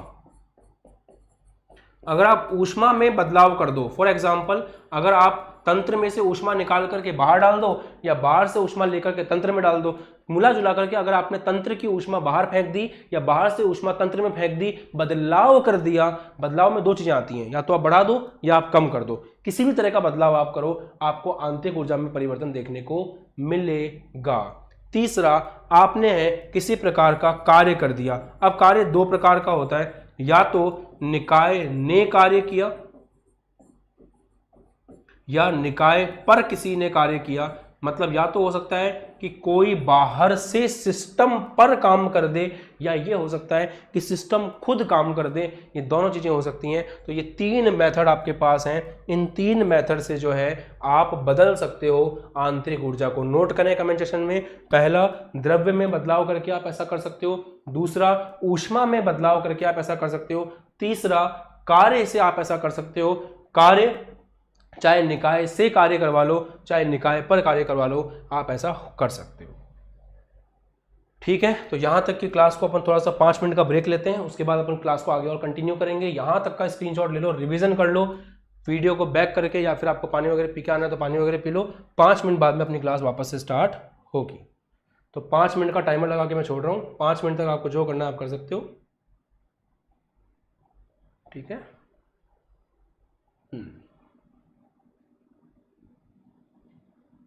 5 मिनट का समय, एक भी बच्चा लेट नहीं होना चाहिए। 5 मिनट वापस आ जाना सब लोग। 5 मिनट बाद में अपन इस चैप्टर का सेकंड पार्ट डिस्कस करेंगे, जो बहुत ही ज़्यादा इंपॉर्टेंट है। तो मिलते हैं आपसे 5 मिनट में।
हाँ जी। तो आगे सब बच्चे वापस, बढ़िया, चलो ठीक है। तो यहाँ तक सब लोगों ने रिवाइज कर लिया है, किसी को किसी प्रकार की कोई समस्या नहीं है, चीज़ों को आगे बढ़ा सकते हैं अपन।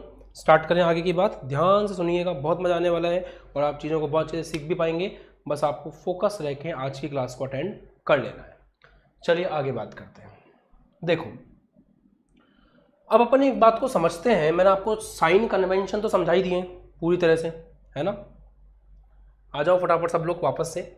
कुछ बच्चे लंबा ब्रेक ले लिया, सोचा सर तो गए, हम तो आराम से आएंगे, ऐसा नहीं है बेटा, चीज़ें खत्म करनी है अपन को। जो बच्चे वापस से आ गए कमेंट सेक्शन में जल्दी से अपना नाम लिख के भेज दो, हाय हेलो कुछ भी करके थोड़ा सा वार्म अप कर लो। चाहो थोड़ी वो एक्सरसाइज भी कर सकते हो, वैसे ऐसे करते हैं ना, वैसे एक्सरसाइज कर लो, थोड़ी सी ये वाली एक्सरसाइज कर लिया करो, ऐसे, है ना। एक्टिव हो जाओ फटाफट से, बढ़िया। तो मैं ये समझा रहा था कि जैसे मान लो आपके पास एक निकाय है, इस निकाय की बात करें अपन, इस निकाय में से आप समझना ध्यान से, अगर इस निकाय ने एनर्जी को अपने अंदर से बाहर निकाल दिया तो आप मुझे बताइए डेल्टा यू का साइन क्या होगा। और अगर इस निकाय ने बाहर से अपने अंदर एनर्जी ले ली तो ऐसे केस में डेल्टा यू का मान क्या होगा। Please do it and tell me, क्या चीज होने वाली है बताइए। अगर इस निकाय ने ऊर्जा बाहर निकाल दी तो डेल्टा यू का चिन्ह क्या आएगा। डेल्टा यू समझते हो, आंतरिक ऊर्जा में परिवर्तन। और अगर इस निकाय ने ऊर्जा अंदर ले ली तो ऐसे केस में डेल्टा यू का साइन क्या आएगा।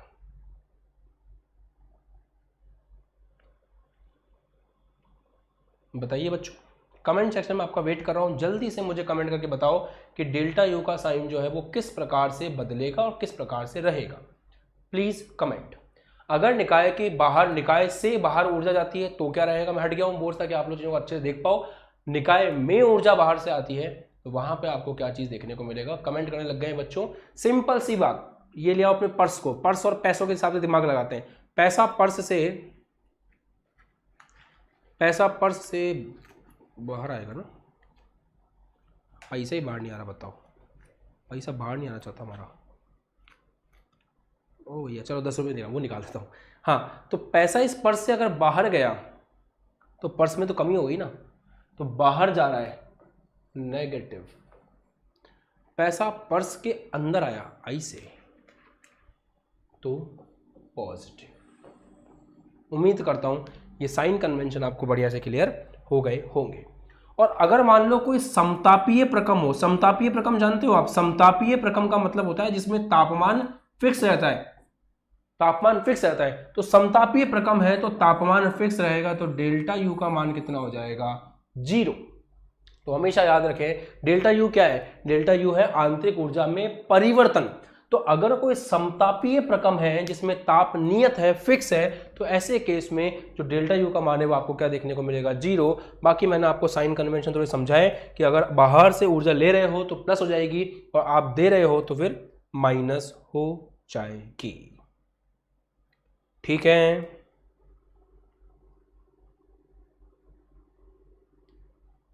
समझ में आ गया सबको, बढ़िया से अच्छे से आगे बढ़े। ठीक है, बहुत ध्यान से चीजों को आप समझिएगा। अब हम देखने वाले हैं एक रुद्धोष्म प्रक्रम के बारे में। रुद्धोष्म प्रक्रम क्या होता है उसको थोड़ा समझो आप, तो आपको मजा आएगा। रुद्धोष्म प्रक्रम में मैंने आपको समझाया था कि ये मान लो आपका निकाय है और ये आपका परिवेश है।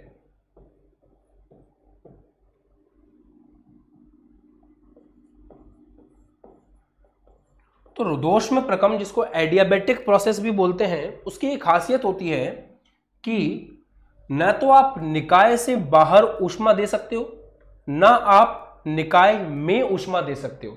एडियाबेटिक रुद्धोष्म प्रक्रम को आपने पहले ही पढ़ लिया था क्लास के स्टार्टिंग में ही, और सभी बच्चे उम्मीद करता हूं कि चीजों को समझ भी रहे हैं कि रुद्धोष्म प्रक्रम वो प्रक्रम है जिसमें निकाय से ना ऊर्जा बाहर आ सकती है, ना परिवेश से निकाय में जा सकती है।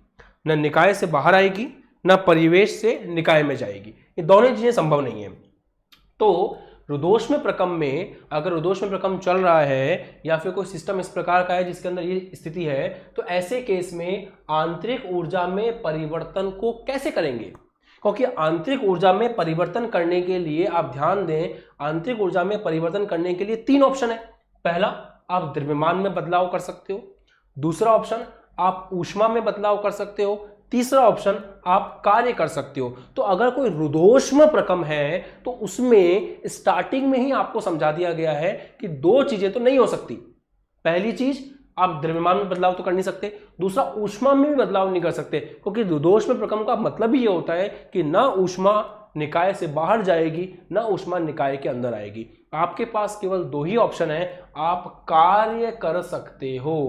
तो जब भी कोई रुदोष्म प्रकम अपने को देखने को मिलता है या कोई रुदोष्म निकाय आपको देखने को मिलता है, कोई एडियाबैटिक सिस्टम की आप बात कर रहे होते हो, तो वहां पे आंतरिक ऊर्जा को बदलने के लिए आपको कार्य की मदद लेनी पड़ती है। कार्य करके ही आप आंतरिक ऊर्जा को ऐसे केस में बदल सकते हो। कमेंट करके बताओ कि ये बात समझ में आ गई कि कार्य करके ही आप ऐसा कर सकते हो। तो रुदोष्म प्रकम में आपको कार्य करना पड़ेगा, कार्य करने से ही आप ये चीज कर पाओगे।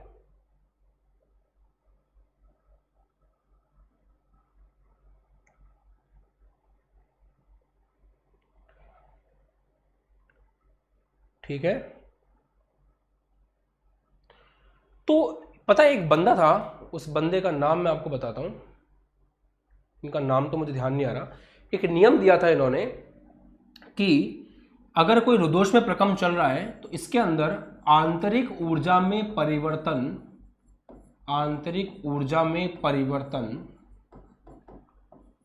बराबर होगा, आंतरिक ऊर्जा में परिवर्तन बराबर होगा किए गए कार्य के, और कार्य को बोलेंगे रुदोष्म कार्य। क्योंकि इस कार्य में एक बात का ध्यान रखना है आपको कि आप ऊष्मा को ना अंदर से बाहर जाने दे सकते हो, ना ऊष्मा आपकी बाहर से अंदर आनी चाहिए। तो रुदोष्म कार्य की बात हो रही है। अब समझते हैं, इस कार्य के बारे में बात करते हैं, W के बारे में बात करते हैं। मस्त तरीके से समझा रहा हूं, चीजों को अच्छे से देखते चलो। अब कार्य भी 2 प्रकार का हो सकता है। यह आपका निकाय है, हो सकता है निकाय पर कार्य किया जाए, हो सकता है निकाय खुद कार्य करे, है ना। निकाय पर कार्य 2 प्रकार पता है, मैंने आपको बताया था। हो सकता है कि निकाय पर कार्य किया जाए, निकाय पर कोई कार्य करे, सिस्टम पर कोई कार्य करे, या फिर हो सकता है कि निकाय द्वारा कोई कार्य किया जाए। अब आप खुद समझो, अगर कोई रुदोष्म प्रकम है तो उसके अंदर आंतरिक ऊर्जा में परिवर्तन केवल कार्य की हेल्प से किया जा सकता है। कार्य भी 2 प्रकार के हैं ना, या तो निकाय पर कार्य कर लो, या आपका बटुआ है, इसके ऊपर काम कर लो, या इससे काम कर लो, इसके द्वारा काम कर लो। तो निकाय पर, ऑन द सिस्टम, इंग्लिश में ऐसे बोलते हैं, ऐसे हो सकता है, या फिर बाय द सिस्टम। मैंने 5 मिनट का ब्रेक आपको इसलिए दिया था कि आपके दिमाग के घोड़े थोड़े खुल जाए और आप इन टॉपिक्स को अच्छे समझ पाओ, इसलिए आपको 5 मिनट का ब्रेक दिया था। तो उसको अच्छे से यूज करना है अभी आपको, ठीक है। चलो ध्यान दो। अब मैंने क्या बताया, अगर आप पे कोई पैसे खर्च करेगा, आप पे कोई पैसे खर्च करेगा, आपके ऊपर कोई पैसे खर्च करेगा, तो साइन क्या आएगा? प्लस। तो अगर आपने निकाय पर काम किया है तो कार्य का चिन्ह प्लस रहेगा। आप अगर खर्चा करोगे, आप अगर खर्चा करोगे तो आपकी पॉकेट ढीली होगी। आपने कार्य किया, निकाय द्वारा कार्य किया, तो चिन्ह रहेगा नेगेटिव।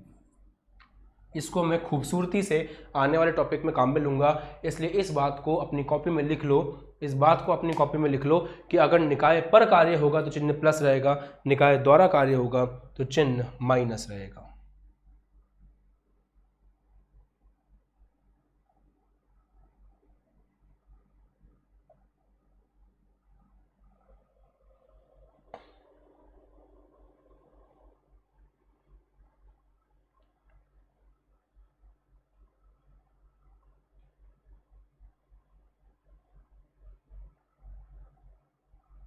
ठीक है, बढ़िया। तो यहाँ तक कोई डाउट नहीं है किसी को कि अगर कोई रुद्धोष्म प्रकम है और किसी रुद्धोष्म प्रकम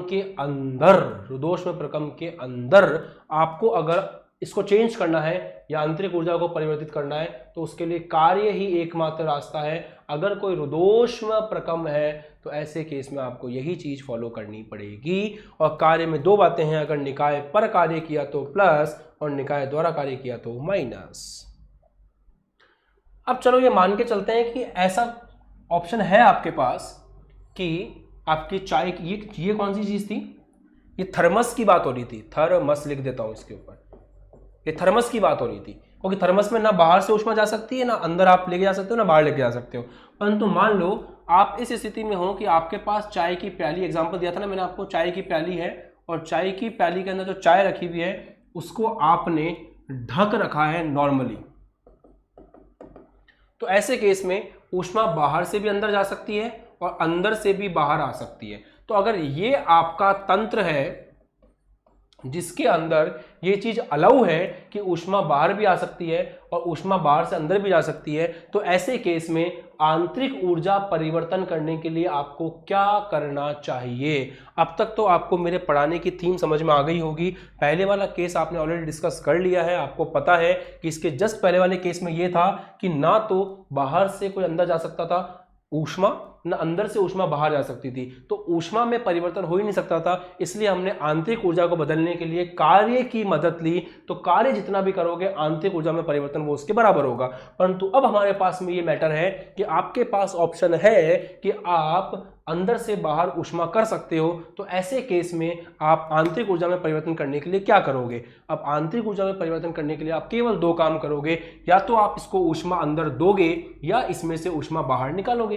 क्योंकि ये बात तो मैं आपको ऑलरेडी बता चुका हूं कि आंतरिक ऊर्जा में परिवर्तन करने के तरीके, ऊष्मा में बदलाव। ये कट गया क्या, ये गुनाह कैसे हो गया, बदलाव यार, ये कट कैसे गया, निकाय द्वारा निकाय पर। हाँ, तो अभी आपके पास कौन सा ऑप्शन है, अभी आपके पास ये वाला ऑप्शन है कि ये वाला ऑप्शन की जरूरत ही नहीं पड़ेगी आपको। ये ऑप्शन है आपके पास, या तो आप ऊष्मा में बदलाव कर दो और या तो आप ऊष्मा दे दो या आप ऊष्मा निकाल लो। अब आप खुद सोचो, अगर Q निकाय से बाहर गया तो उसका चिन्ह क्या रखना है, और अगर आपका Q निकाय के अंदर आया तो उसका चिन्ह क्या रखना है।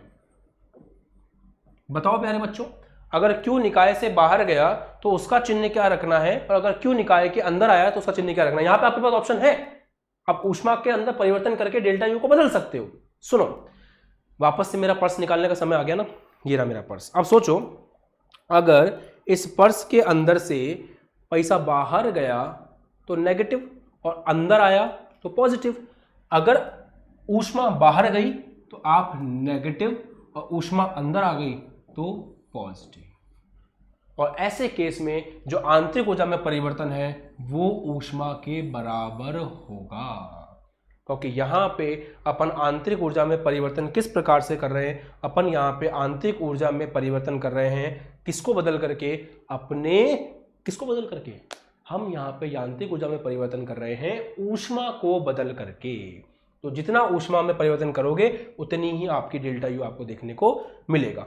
तो डेल्टा यू को बदलने के दो तरीके, कार्य कर दो, अगर रुद्धोष्म प्रकम है तो कार्य करके आप डेल्टा यू को बदल सकते हो, और अगर आपकी दीवार अलाउ करती है ऊष्मा के आदान प्रदान को तो आप इस तरह से डेल्टा यू को बदल सकते हो। तो मोटी मोटी बात क्या हुई, मोटी बात यह हुई कि डेल्टा यू को बदलने के दो तरीके हो गए, या तो आप क्यू की हेल्प से उसको बदल सकते हो या डब्ल्यू की हेल्प से आप उसके अंदर परिवर्तन कर सकते हो।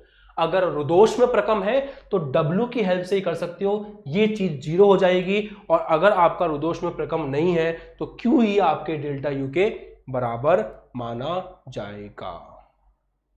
अब आप मुझे बताओ यहां तक की यात्रा आपको कैसे लगी। आप सभी को बहुत बहुत बधाई। ये ही फर्स्ट लॉ है थर्मोडायनेमिक्स का, ऊष्मा गतिकी का प्रथम नियम, फर्स्ट लॉ ऑफ थर्मोडायनेमिक्स। आप कमेंट करके बताओ मेरे पढ़ाने का पैटर्न किस तरह का था, आपको समझ में आ गया ना कि मैंने यहां तक आपको कैसे पहुंचाया। डेल्टा यू बराबर क्यू प्लस डब्ल्यू। जितने बच्चे क्लास में अभी देख रहे हैं कमेंट करके जरूर बताएंगे कि आपको ये बात समझ में आई या नहीं आई।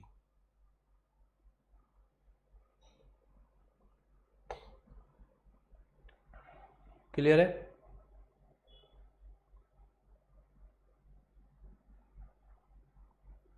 बताओ, मज़ा आ गया? एकदम बढ़िया लगा सबको? आगे बढ़ सकते हैं अपन? किसी बच्चे को नींद तो नहीं आ रही? मुझे पता है मेरे 150 बच्चे एकदम सिंसियर हैं, मैं हमेशा ये चीज़ ऑब्जर्व करता हूँ। 11th क्लास में मेरे 150 स्टूडेंट्स ऐसे हैं जो क्लास के अंदर ऑल टाइम बने रहते हैं। बस होता यह है कि अगर उनका नेट खत्म हो जाता है तो फिर उनको बोल के जाना पड़ता है कि सर मेरा नेट खत्म हो गया है, मैं रिकॉर्डिंग देखूंगा। बाकी 150 स्टूडेंट्स रेगुलरली क्लास के अंदर बैठे रहते हैं, ये बहुत ही अच्छी बात है। चलो आगे बढ़े अपन। अब हम बात करेंगे कार्य के बारे में, क्योंकि आपको ये बात समझ में आ गई ना कि अगर आपको यांत्रिक ऊर्जा में परिवर्तन करना है तो आप कार्य की सहायता से वो परिवर्तन कर सकते हो। तो अब हम कार्य के ऊपर बात करेंगे, ध्यान से देखिएगा।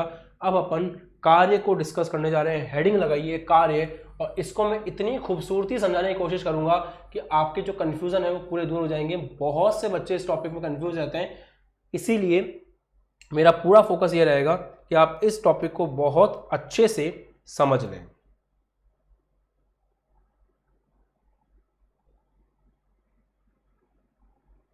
ये टॉपिक एकदम डेप्थ में आपको समझना है, बहुत ही खूबसूरती से, ठीक है? इसमें आपको कोई भी घपला नहीं करना है। देखो, 2 पार्ट में कर रहे हैं अपन इस चीज को, अच्छे से सीखना। मान लो आपके पास एक इस तरह का पिस्टन है। पिस्टन समझते हो ना? पिस्टन समझ में नहीं आता तो कोई बात नहीं बच्चों, एक काम सोचो आप तो दिमाग में। 1 मिनट। हाँ,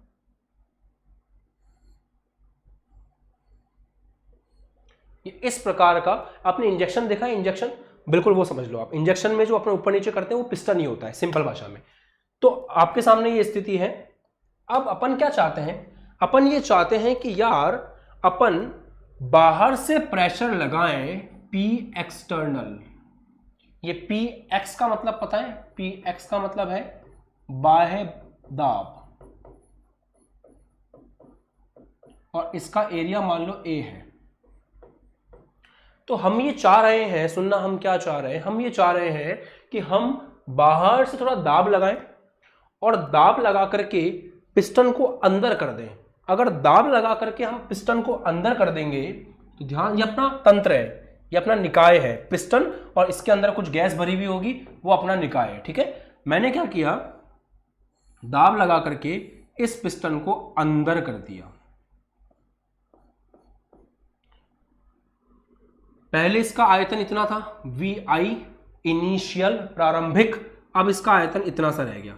तो अपन ने आयतन में क्या कर दी? कमी। और वो कमी अपन ने कैसे करी? दाब लगा करके अपन ने वो कमी करी। अपन ने आयतन में कितना परिवर्तन किया? आयतन में परिवर्तन, ध्यान से सुनना सब लोग। आयतन में परिवर्तन डेल्टा यू कितना है आपका? ध्यान सुनो।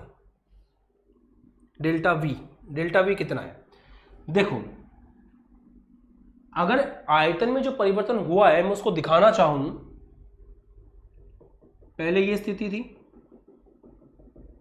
पहले आपका पिस्टन यहां पे था, अब अंदर चला गया। तो ये जो परिवर्तन हुआ है, ये परिवर्तन हुआ है आपके आयतन में।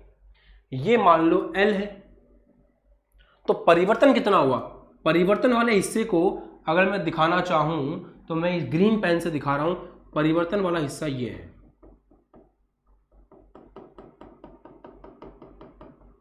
और इसका क्षेत्रफल A है। आप खुद सोचो यार, देखो बहुत अच्छे बच्चे हो आप, बहुत दिमाग से पढ़ते हो। सुनो, पहले आपका आयतन इतना था, अब आपका आयतन इतना है। तो ये जो चीज दिख रही है यही तो है आयतन में परिवर्तन, क्योंकि पहले आपका पिस्टन यहां पर था, पिस्टन को दबा करके अंदर ले गए, तो इधर वाला जो हिस्सा आपको दिख रहा है ये वाला, ये है आयतन में परिवर्तन। इतना आयतन आपने कम कर दिया। तो ये जो हिस्सा है, इस हिस्से का आयतन कितना होगा? बेलन का आयतन। बेलन का आयतन होता है क्षेत्रफल A इंटू लंबाई L, तो ये हो जाएगा A इंटू L। और इस बात पे विशेष ध्यान रखिएगा कि L क्या है? L का मतलब है जितना आपका पिस्टन अंदर गया है वो लेंथ आपकी L है। बताओ समझ में आ रहा है? समझ में आ रहा है ना? क्लियर है? कोई दिक्कत नहीं हो रही किसी को? बढ़िया समझ में आ रहा है सबको? एकदम बढ़िया से, ठीक है। कितना प्रेशर लगा रहे हो आप? ये प्रेशर लगा किसके ऊपर रहे हो? A के ऊपर प्रेशर लगा रहे हो, तो बल भी लग रहा होगा। बल और दाब में एक संबंध होता है, दाब बराबर होता है बल बटा क्षेत्रफल। तो दाब कितना लग रहा है P एक्सटर्नल, बल कितना है F, क्षेत्रफल कितना है A। तो यहां से F का मान कितना आ रहा है, F का मान आ रहा है P एक्सटर्नल इंटू A। इतना बल आप लगा रहे हो। मोटी मोटी बातें आप लोगों ने मेरे से ही फिजिक्स पढ़ी है, मुझे पता है आप लोगों को समझ में आ रहा होगा, टॉपिक इतना मुश्किल नहीं है कि आप अगर इधर की तरफ, इधर समझो, इधर की तरफ ऐसे अगर आप बल लगा रहे हो, बल मतलब दाब, जब बल एक क्षेत्रफल के लंबवत लगता है तो उसी को दाब कहते हैं। तो आप बल इस तरह से लगा रहे हो, बल का मान कैसे निकालोगे, बल होता है दाब इंटू क्षेत्रफल। तो दाब लग रहा है P एक्सटर्नल, क्षेत्रफल किस क्षेत्रफल के ऊपर लगा रहे हो, पूरे पिस्टन पर, पिस्टन का क्षेत्रफल A है इंटू A। ठीक है, यहां तक समझ में आ गया सभी को? कमेंट सेक्शन में लिख दो, सा समझ में आ गया है। कार्य बराबर क्या होता है, कार्य बराबर होता है बल इंटू विस्थापन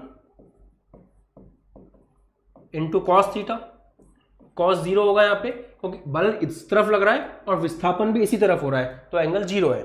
बल कितना निकल के आया यहां से, P एक्सटर्नल इंटू A, और विस्थापन कितना अंदर खिसकाया आपने, L आपने अंदर खिसकाया, तो बल का मान मैंने यहां से लिख दिया, विस्थापन अंदर हुआ L।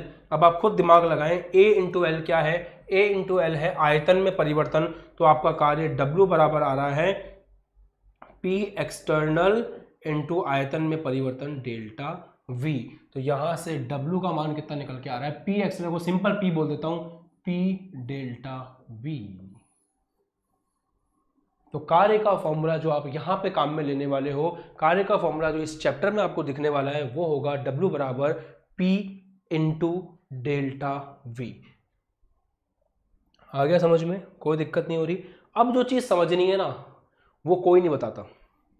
अब एक ऐसा टॉपिक लेकर आ रहा हूं, यहां तक सब पढ़ा देते हैं, जितने भी आपको टीचर्स मिलेंगे सब बता देंगे आपको कि W बराबर P डेल्टा V लिख दो, बात खत्म।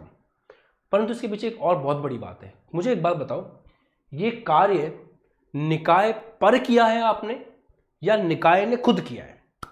पैसे आपके खर्च हो रहे हैं इसके अंदर या फिर निकाय के पैसे खर्च हो रहे हैं, कुछ सोचो आप। सबसे पहली बात, यहां पे आपने बाहर से पिस्टन दबा करके छोटा किया है, संपीड़न हुआ है, यहां पे विस्तार नहीं हुआ है, संपीड़न हुआ है। संपीड़न में कार्य आपने किया है, किस पे कार्य किया है आपने, तंत्र के ऊपर कार्य किया है। तो कहने का मतलब यह है कि W जो है यहां पर ऑन द सिस्टम हुआ है। थोड़ी इंग्लिश लिख सकता हूं ना मैं, यहां पर जो W है वो W किसके ऊपर हुआ है, वो W ऑन द सिस्टम हुआ है।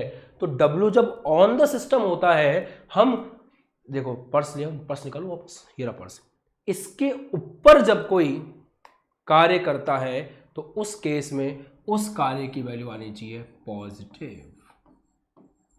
तो W का साइन क्या होना चाहिए, W का साइन होना चाहिए पॉजिटिव। ठीक है, इधर आते हैं, डेल्टा V के साइन के बारे में सोचो। डेल्टा V क्या है, डेल्टा V है आयतन में परिवर्तन।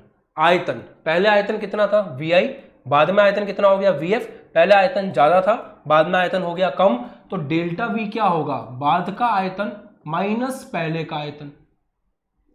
यहां से दिमाग लगाना शुरू करोगे तो आपको समझ में आएगा कि बाद का आयतन तो कम है और पहले वाला आयतन ज्यादा है, तो ये जो डेल्टा V का साइन आने वाला है वो आने वाला है नेगेटिव, क्योंकि पहले आयतन ज्यादा था बाद में आयतन कम है। इसका मतलब डेल्टा V का जो साइन है वो क्या आना चाहिए, वो नेगेटिव आना चाहिए। तो अगर यहां से डेल्टा V नेगेटिव आ गया तो RHS में तो साइन नेगेटिव आ रहा है और LHS में साइन पॉजिटिव आ रहा है, दोनों लॉजिकली अपनी अपनी जगह सही है।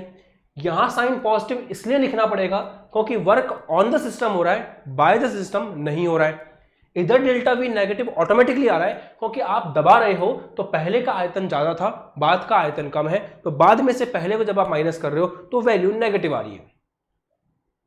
तो इसीलिए इनको बैलेंस करने के लिए हमें क्या करना पड़ता है, हमें एक extra minus P delta V के साथ लगाना पड़ता है, क्योंकि यहां पे जब माइनस आए तो वो माइनस इस माइनस साथ में प्लस हो जाए और W का साइन वही हो जो उसको होना चाहिए। इसलिए W बराबर माइनस P डेल्टा V लिखा जाता है जब हम बात करते हैं किसकी, आपके।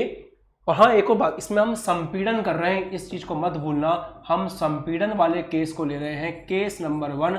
अभी विस्तार वाले केस को डिस्कस करना बाकी है। बताओ।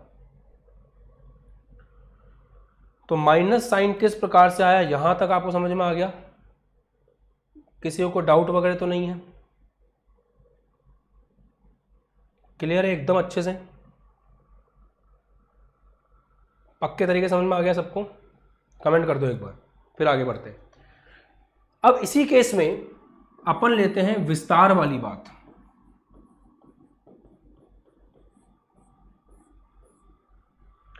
विस्तार का मतलब क्या है? विस्तार का मतलब है ये पिस्टन है,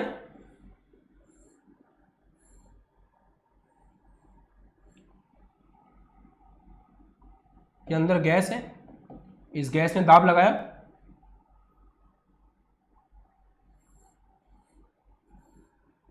और गैस के दाब लगाने से पिस्टन आगे चला गया।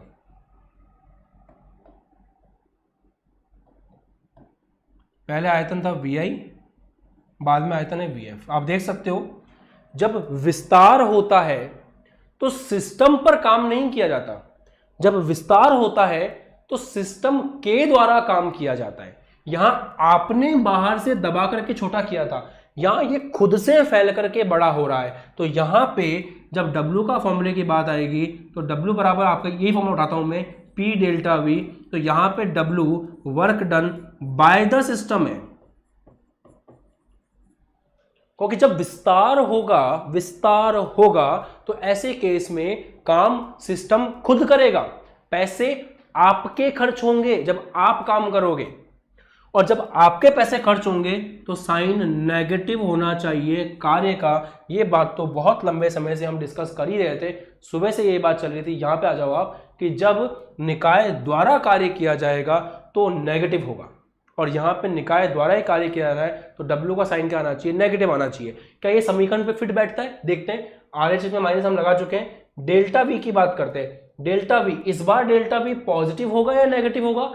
जब बात आती है विस्तार की तो आयतन पहले कम था, बाद में बढ़ गया, तो जब आप अंतर निकालोगे VF माइनस VI तो वो आएगा पॉजिटिव। बहुत खुशी की बात, ये डेल्टा V प्लस है, बाहर एक माइनस आपने लगा दिया है। LHS में भी आपको माइनस चाहिए, कोई दिक्कत नहीं है, LHS में भी साइन नेगेटिव है और इधर भी इस माइनस के कारण साइन नेगेटिव है। LHS RHS बराबर है, डेल्टा V को भी कॉम्प्रोमाइज नहीं करना पड़ा और लॉजिक अपनी जगह बिल्कुल सही है। मतलब ये फॉर्मूला संपीड़न में भी काम आ सकता है और ये फॉर्मूला विस्तार में भी काम आ सकता है।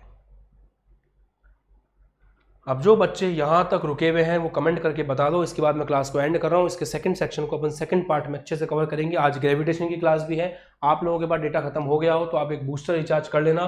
ग्रेविटेशन की क्लास आपको मिस नहीं करनी है, वो भी एक बहुत इंपॉर्टेंट क्लास है, ठीक है?